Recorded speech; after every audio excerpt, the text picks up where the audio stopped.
Hi again. It's been a little over a week since my last vlog. I've been struggling with what to say in this vlog because there's specific issues I want to cover.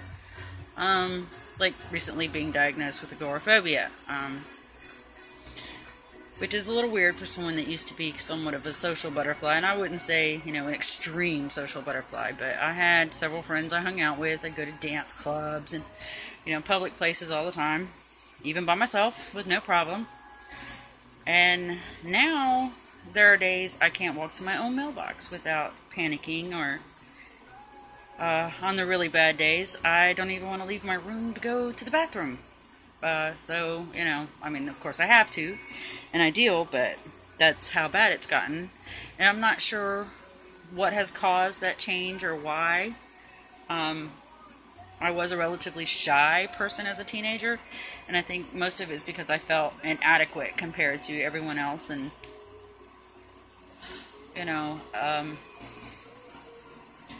but it's hard to explain that transition and what it's like to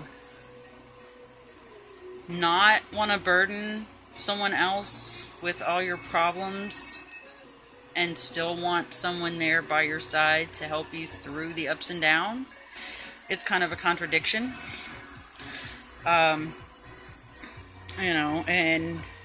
a little while ago I had all the thoughts straight in my head, and now that I'm actually doing this, I forgot most of them. But that happens a lot with me in writing or in anything. I'll have perfect thoughts in my mind, in the shower, the worst opportune time, and then when I get a chance to actually express it or write it down, I've completely forgotten it. But there is sort of a story I want to tell. I met someone several months ago, and we talked about common interests, especially writing and things, and I'm not going to name who it is, but suddenly at one point it had to be pointed out to me, actually, that I'd fallen in love with this person. And I still feel that way, and unfortunately, although we are still friends, a romantic relationship is not a high probability. My panic disorder, my panic attacks and things, and my need to understand, and my tone when I'm agitated or frustrated, all seem to come across as aggressive, or trying to start a fight, or, always wanting to fight. And that is the farthest thing from the truth. As a matter of fact, each time there's an argument, the first thing that goes to my head is, oh my God, he's never going to talk to me again. I've done screwed up. I've made a mess of things again. And when I start feeling like this person is never going to speak to me again, it's, that warm flame of love that makes you feel like you're wrapped in your favorite blanket flips, and my heart and my soul feel like they're burning to ashes instead of glowing in a warmth. And I feel bad because some of these things are beyond my control. I get frustrated and aggravated, and I tend to overreact. And of course, a lot of people don't understand that is a part of panic disorder, overreacting to little things, because that fear is the basis of everything, that anxiety. So when I'm anxious or frustrated, it comes out as angry and bitter, and I've been called a heinous bitch because of it, even though that's not my intention. I'll ask questions because I want to understand. I want to, if things don't connect in my mind, if they don't make sense to me, I will question and question and question until it does make sense. And sometimes it's annoying to other people. Okay, a lot of times it's annoying to other people that I'm like that. But I truly do want to understand where the problem is, so I can fix it, or at least attempt to fix it and make things right. And, at this point, I'm afraid that things beyond you know, with me and this person are beyond repair, as far as any kind of romantic involvement goes, or long-term anything other than, you know, friendship. And that makes me very sad, actually, because he is probably the best guy I've ever met. The most, I mean, yeah, he can be sort of a dick, but so can I.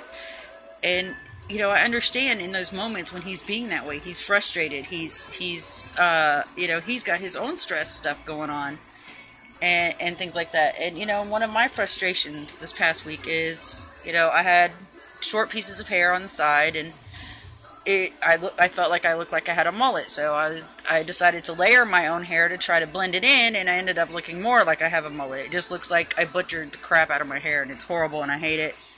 But, you know, good thing on that is it will grow out. It'll take time, but it'll grow out.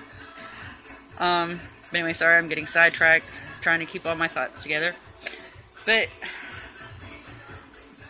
you know, I don't ever intentionally try to start a fight or get into an argument with someone. I don't like to fight.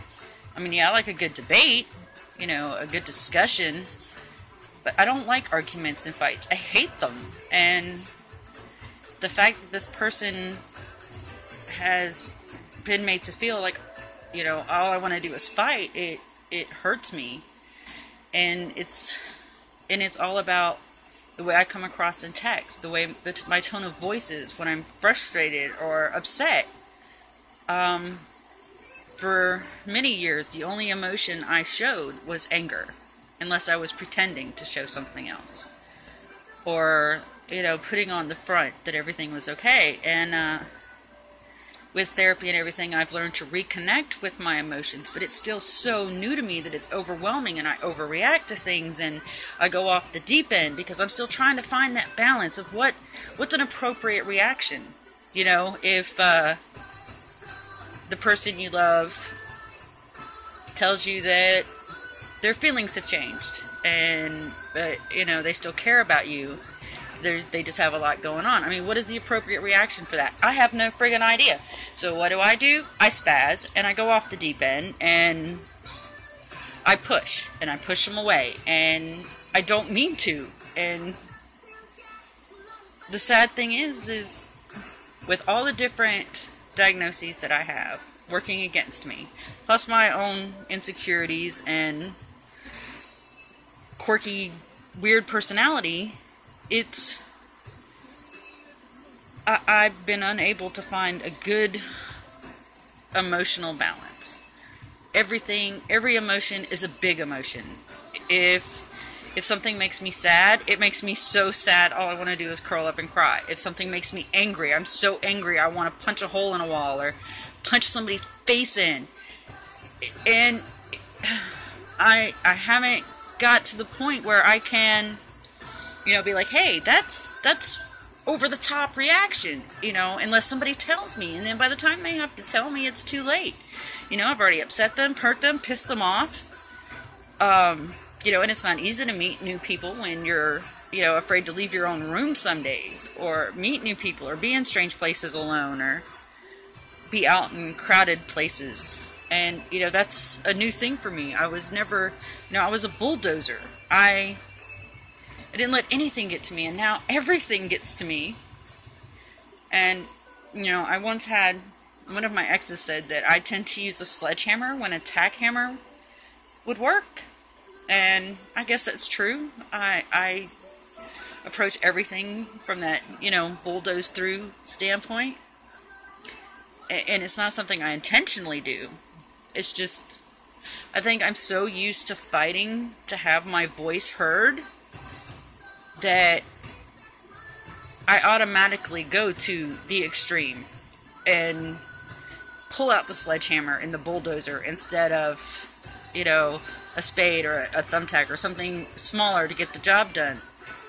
You know, but Rome wasn't built in a day. It's a struggle and a process to try to learn how to live with these new feelings and new limitations. And you know, it's not going to happen overnight. And you know, I just sometimes I just hope that this person would see past all the struggles of the potential that is me, and the person that I have been and the person I will be again. You know, the type of person who is fun and loves to do crazy things and, you know, loves to break out and dance, and, you know, if I'm in a place where I'm comfortable and feel, you know, safe. And I just fear that not just him, but people outside of my family are never going to see that side of me, because all they see is the overreactions and the uncontrolled emotions, because I'm learning and I'm struggling, and sometimes I don't realize I'm doing something until it's pointed out to me. And, you know, every time there's a fight, it kills me inside, because, you know, I'm so afraid, you know, this is it. This is going to be the last one. You know, this person is just going to say, screw you, I'm not dealing with you anymore. And unfortunately, I have already had that happen with a few people. They can't deal with the overreactions or the outbursts, and they decide to walk away from me. So now I'm at the point, you know, if things start looking a little rocky at all, I'm like, you know what? I'll leave. I'll save you the trouble. I'll walk away and leave you alone and not bother you anymore and save you the trouble of walking away from me, because I know it's going to happen. And that's not a rational thought, and it's not necessarily true. But in that moment, I can't see that. All I see is, you know, this is past point of no return. I've done screwed up. And all those fears and worries are overwhelming. And it's like, you know what? I'm sorry that I make your life so miserable. And I'll just leave you alone. I won't bother you anymore. And it's hard, because even those that have trouble being around other people want somebody to go through the ups and downs with. Somebody to hold your hand or hug you and say, you know what, it's going to be okay. Just calm down. Everything's okay. Or help you learn, you know, when you're overreacting. And be like, okay, look, this is not the right kind of reaction. You're overreacting to this situation. This is the appropriate reaction. Because honestly, I haven't got a fucking clue of appropriate emotional reactions to things. I honestly don't. I was never allowed to express my emotions growing up or feel what I felt in that moment. You know, when my kids were growing up, I constantly put up a front. And of course, you know, I've never lied to my kids, but, you know, the more I think about it, the more like I feel like I did lie to them, because I pretended I was happy on Christmas when I hate it, and I always pretended to be okay, even when I wasn't. And to me, that's sort of a lie. I mean, I didn't verbally lie to them, but my actions lied to them. And now that they're older, I mean, they know the truth, but, you know, I feel bad, and I feel like I should, you know, apologize to them for that and be like, you know what, I'm sorry that I basically lied to you your whole life about how I felt about certain things. But, you know, I have explained to them why I did it, because I didn't want them to suffer from my negative emotions on happy days, on things that, you know, they shouldn't have to carry that burden. That's my burden, not my children's burden. But in doing that, I had become so disconnected from my emotions that I was numb inside. I mean, yeah, other people could see what I was feeling, or it could affect them, but I was numb. I wasn't feeling anything. And only in the last few months have I reconnected with my own emotions, and they're overwhelming, and they're hard, and I don't know I don't know how to deal with them. But the other thing is, you know, with friendships, relationships of any kind, you know, outside of family, because my family have, you know, they've known me my whole life, so they know how different I am now and what I'm struggling with. And, you know, there are times they're still like, you know what, you're overreacting. You need to just chill your jets. Or, you know, point things out to me, or advise me on ways to better handle things. And, but in the learning process, I've pushed a few people away. I've pissed a few people off. I've hurt a few people unintentionally. You know, and this one person that I'm in love with, I've unintentionally pushed him away because something will happen and I will overreact, and then we'll get in a fight, and then I feel like I'm a burden to his already stressful life, and then I overreact again and I freak out and I blow up, and then all that's done is push him further away. And I have no idea how to fix that, or if it's even possible to fix that, to get back to where we were in the beginning, where things were good and he loved me for a brief amount of time. And you know, it's a hard place to be in when you realize that even though agoraphobia, you know, you want to be alone a lot, but at the same time you don't want to be alone. And you know, it's impossible to meet new people, and it's just so hard to have friendships or relationships, because there's times you don't want to be around anybody else. You don't want to deal with somebody else. And then there's times all you want is somebody else to be there, and you can't handle them being there.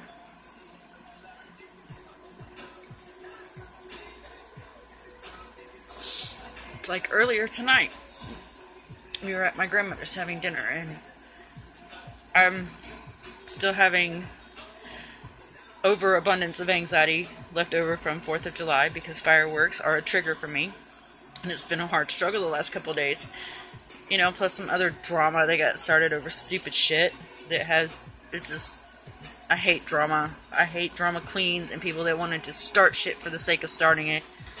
But anyway, I'm at my grandmother's and I'm shaking, and I asked my mom to rub my back because normally that helps. And her rubbing my back felt like somebody was stabbing me with several knives, and I'm like, you gotta stop. And this is my mother. You know, the person that gave me life. I couldn't handle her touching me.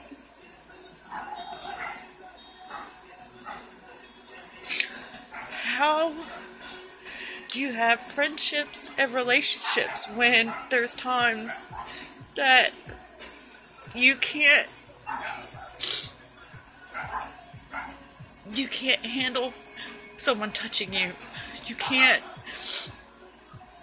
talk about what's bothering you without sounding like you're trying to fight, or have a complete meltdown, or I mean, it's so hard.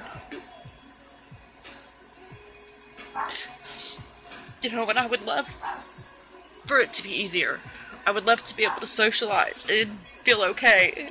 I would love to be able to let people hug me when I need a hug. But unfortunately, that's not always possible. Because even when I really want a hug, sometimes my nerves are so bad it feels like barbed wire on my skin. And I hate it.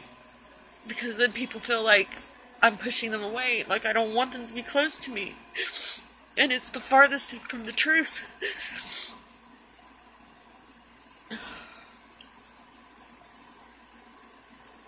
I'm sorry. I'm so frustrated with trying to figure this all out. And unfortunately, no one else in my small little circle, you know, my family and most of my friends, or all two friends. I mean, I have some acquaintances, people I went to high school with, but we're not close. None of them know anything about some of these diagnoses. None of them know enough to help me, or to understand where I'm coming from. And people get hurt. Their feelings get hurt and they get upset, and I don't know what to do about that. I don't know how to better socialize when it makes me anxious. I don't know how to hang on to the people I care about without, you know, a miracle of them just trying to be understanding that once I overreact and get everything out of my system, I will calm down and we can talk about things and let it go. But that's not what happens. I end up overreacting, and then it ends up in a fight, and instead of a conversation or a discussion. And unfortunately, through all this learning process, I feel like even the friendship with this wonderful man is hanging by a thread, and it kills me because he has so much going on. I don't want to add to his stress, but I've seen things in the way we interact on our good days, and I think if we both weren't struggling so much with things, that we would be awesome together. Unfortunately, because of different things with me freaking out and seeming like I'm arguing, I don't think that's a possibility anymore. Plus, we live in different states, which doesn't help. But, sorry, started shaking, almost burnt myself. Again, if anybody that's watching this can give me some advice on how to deal with this diagnosis and how to maintain healthy friendships and relationships without ruining them, that would be awesome.